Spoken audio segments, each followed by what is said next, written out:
Halo semuanya dan selamat datang. Kali ini kita bakal bongkar satu topik yang penting banget buat kita semua. Gimana sih caranya membangun sebuah sistem biar kita selalu punya uang? Anggap aja ini bukan sekedar mimpi, tapi sebuah proyek yang bisa kita kerjain bareng-bareng. Selangkah demi selangkah. Oke, langsung aja kita mulai. Pernah nggak sih ngerasa kayak gitu?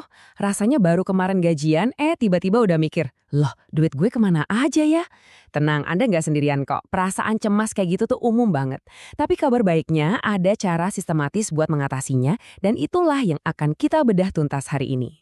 Nah, ini dia nih konsep intinya. Jadi, rahasianya itu bukan cuma soal ngejar gaji yang lebih gede, tapi soal seberapa pintar kita ngelola jarak antara pemasukan dan pengeluaran. Makin lebar jaraknya, ya makin kokoh juga posisi keuangan kita. Simpel kan? Oke, mari kita mulai bangun piramida keuangan kita. Hal pertama dan paling dasar yang jadi fondasinya adalah kita harus punya kendali penuh atas uang yang masuk dan keluar setiap hari. Serius, tanpa fondasi yang kuat ini, semua yang kita bangun di atasnya bakal gampang goyah. Jadi, pergeseran pola pikir ini tuh krusial banget.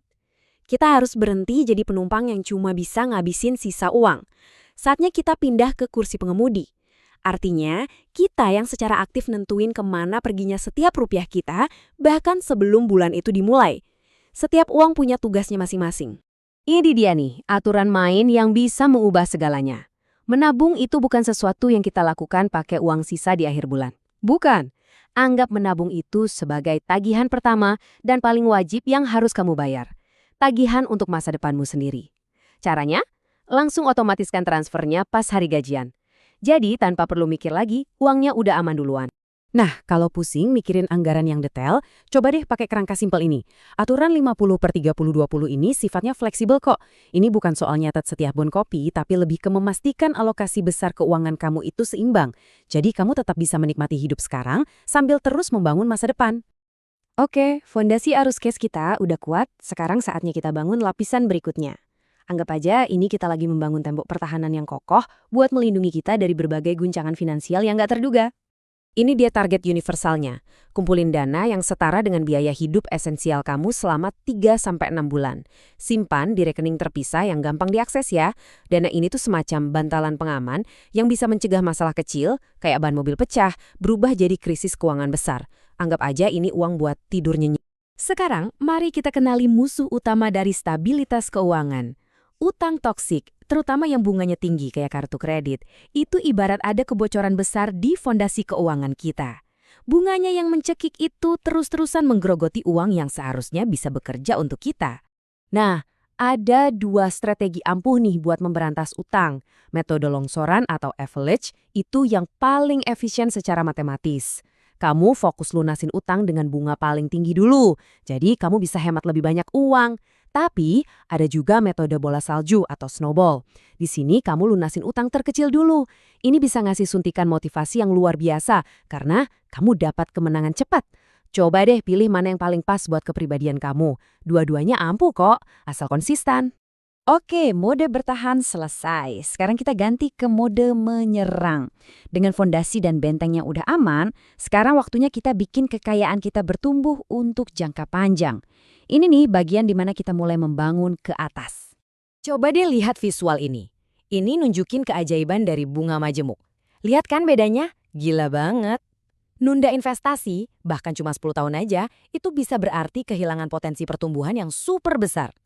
Jadi bahan paling penting dalam investasi itu bukan modal yang gede, tapi waktu. Jadi gimana caranya? Gampang kok. Ini prinsip-prinsip investasi yang udah teruji. Kuncinya sederhana. Mulai aja dulu, sekonsisten mungkin, nggak perlu nunggu punya uang banyak. Coba deh fokus ke instrumen kayak reksadana indeks yang biayanya rendah. Itu cara gampang buat langsung nyebarin investasi kita ke banyak perusahaan. Dan yang paling penting, sabar. Biarin pasar bekerja buat kita dalam jangka panjang. Ingat, yang penting itu waktu di dalam pasar, bukan mencoba menebak waktu yang tepat buat masuk pasar. Fondasi udah beres, benteng udah berdiri, mesin pertumbuhan juga udah jalan. Terus gimana cara ngegasnya biar lebih kenceng? Jawabannya adalah dengan secara aktif, naikin jumlah uang yang masuk ke kantong kita. Ini dia, investasi dengan imbal hasil paling tinggi. Ikut kursus baru, ngambil sertifikasi, atau belajar skill baru yang lagi dicari-cari orang, itu semua bakal naikin nilai jual kamu di pasar kerja. Ingat, Investasi leher ke atas itu nggak ada ruginya. Jangan pernah taruh semua telur dalam satu keranjang. Prinsip klasik tapi super penting. Coba deh ciptakan beberapa sumber pemasukan, entah itu dari kerjaan sampingan, penghasilan pasif, atau dari investasi. Ini bakal ngurangin ketergantungan kita sama satu gaji aja, dan bikin kita jadi jauh lebih tahan banting. Dan yang terakhir, jangan pernah takut buat minta apa yang emang jadi hak kamu. Coba deh riset pasaran, beraniin diri buat negosiasi gaji, dan jangan kelamaan bertahan di tempat kerja yang nggak menghargai nilai kamu. Kadang-kadang, lonjakan pendapatan terbesar itu justru datang pas kita pindah kerja loh.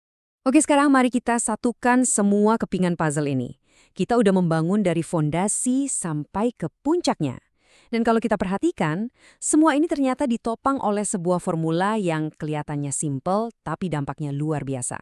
Ini dia cetak birunya, rangkuman dari semua yang udah kita bahas dari tadi. Ini bukan sulap, ini sistem. Ketika kamu bisa memaksimalkan setiap bagian dari formula ini, kondisi selalu punya uang itu bukan lagi sebuah harapan atau kemungkinan, tapi jadi sebuah hasil yang hampir pasti terjadi. Jadi, setelah ngeliat seluruh bangunannya, sekarang pertanyaannya buat kamu. Apa satu langkah kecil tapi nyata yang bisa kamu lakuin hari ini juga buat mulai ngebangun benteng finansialmu? Mungkin langsung atur transfer otomatis buat nabung? Atau mungkin cuma batalin satu langganan streaming yang udah jarang ditonton? Pilihannya ada di tanganmu. Yuk, mulai membangun!